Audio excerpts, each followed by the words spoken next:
శ్రీరాముడు సీతాదేవి నగలను లక్ష్మణుడికి చూపించి, తమ్ముడు లక్ష్మణ, ఇవి మీ వదిన గారి కేయూరాలే కదా, ఒక్కసారి నీవు కూడా చూసి గుర్తుపట్టు అంటే అప్పుడు లక్ష్మణ స్వామి ఏమన్నారో తెలుసా? నాహం జానామి కేయురే, నాహం జానామి కుండలే, నూపురే త్వభిజానామి, నిత్యం పాదాభివందనాత్ అని పలికాడు లక్ష్మణస్వామి. అంటే ఏంటో తెలుసా? ఓ అన్నయ్య గారు, వదిన గారు భుజానికి పెట్టుకునే కేయూరాలు కానీ, చెవులకు పెట్టుకునే కుండలాలు కానీ నేను ఎరుగను, కానీ ఆ తల్లి పాదాలకు పెట్టుకునే నూపురాలను మాత్రం నేను గుర్తుపట్టగలను అన్నయ్య. ఎందుకంటే ఆ తల్లి పాదాలకు నిత్యం నేను నమస్కారం చేస్తాను కాబట్టి. పరశ్రీని కన్నెత్తి చూడని సంస్కారము ప్రతి పురుషుడికి ఉండాలి.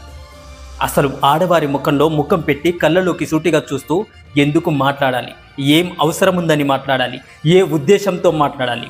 ఈ విధంగా శీల సంపద లక్ష్మణుడికి ఎక్కడ నుంచి వచ్చిందంటారు? తల్లి సుమిత్రాదేవి పెంపకం కాదంటారా? లక్ష్మణ స్వామి శ్రీరాముడితో అడవికి వెళ్తున్నప్పుడు ఆ మహాతల్లి కొడుకుకు ఏమని చెప్పిందో తెలుసా? రామం దశరథం విద్ది, మాం విద్ది జనకాత్మజం, అయోధ్యం అటవిం విద్ది, గచ్చతత యథా సుఖం.